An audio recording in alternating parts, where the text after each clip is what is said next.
Israel पर Hezbollah का सबसे बड़ा हमला।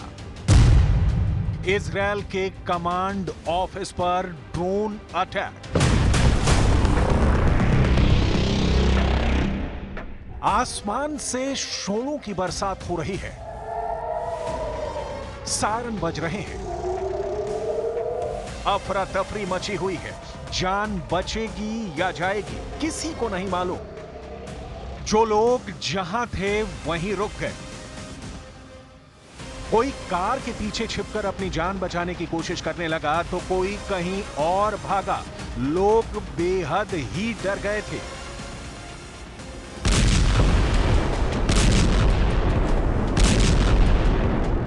ये हिजबुल्लाह का इजरायल पर सबसे बड़ा अटैक था।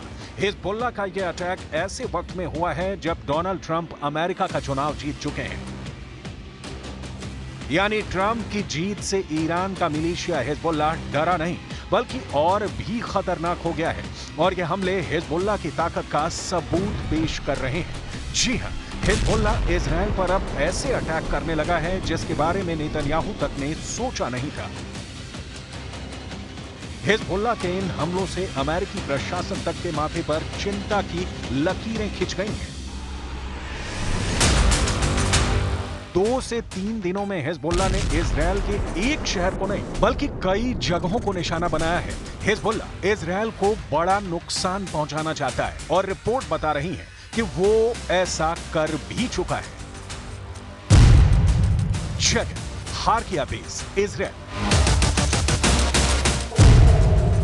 इजरायल का हारकिया बेस बिल्कुल खामोश था। तभी अचानक ड्रोन का एक झुंड बेस पर हमला बोल देता है।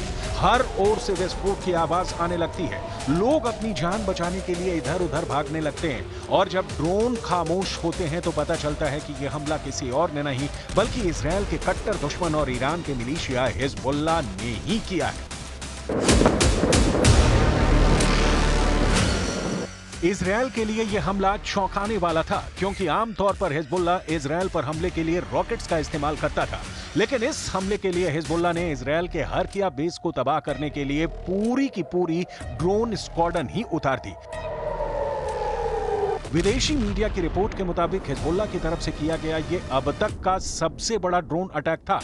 विदेशी मीडिया का यह भी दावा है कि हारकिया बेस पर अटैक के लिए हिजबुल्लाह ने सुसाइड ड्रोन का इस्तेमाल किया था।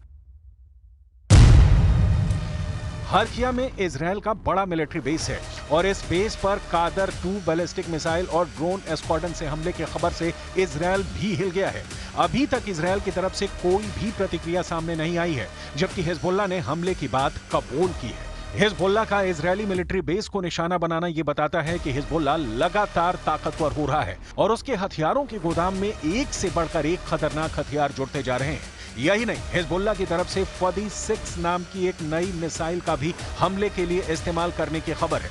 विदेशी मीडिया के मुताबिक हिजबुल्लाह ने तेल नोफ एयरबेस और इजरायल की खुफिया साइटों पर निशाना साधा है। लेबनान में मारे गए आईडीएफ के 6 कमांडो। सिर्फ इजरायल में ही नहीं बल्कि लेबनान में भी अब हिजबुल्लाह आईडीएफ पर हावी होने लगा है। इन तस्वीरों को देखिए। ये इजरायल के वो सैनिक हैं जो दक्षिणी लेबनान में हिजबुल्लाह को खत्म करने के मकसद से ग्राउंड ऑपरेशन कर रहे थे, लेकिन इन्हें मालूम नहीं था कि दुश्मन ताकतवर हो चुका है और घात लगाकर इन्हीं की ताक में बैठा हुआ है। इजरायल डिफेंस फोर्स को खबर मिली थी कि बॉर्डर पार के गांव में हिजबुल्लाह के लड़ाके छिपे हुए हैं। हिजबुल्लाह के लड़ाकों की तलाश में आईडीएफ के कमांडो काफी भीतर तक घुस गए और तभी हुआ खतरनाक हमला। दोनों तरफ से भीषण गोलीबारी हुई जिसमें इजरायली डिफेंस फोर्स के 22 वर्षीय सीपीटी इलाई मार्कोविच, 21 वर्षीय स्टाफ सार्जेंट श्रिया एल्बोइन, 20 वर्षीय स्टाफ सार्जेंट ब्रोर हेन, 20 वर्षीय स्टाफ सार्जेंट नीर गोफर, 21 वर्षीय सार्जेंट शालेव इत्जाक सैग्रोन और 19 वर्षीय यो डैनियल की मौत हो गई।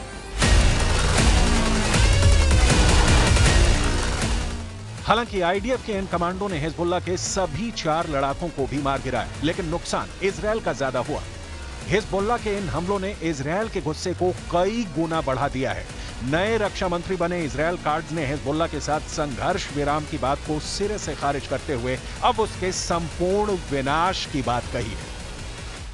אנחנו לא נעשה שום הפסקות אש ולא נעצור ולא נוריד את הרגל מהדוושה ולא נאפשר שום הסדרה שהיא לא תכלול את השגת יעדי המלחמה, שזה פירוק החיזבאללה מנשקו, זה השגתו מעבר לליטני ובעיקר יצירת התנאים האמיתיים לחזרת תושבי הצפון לביתם בביטחון.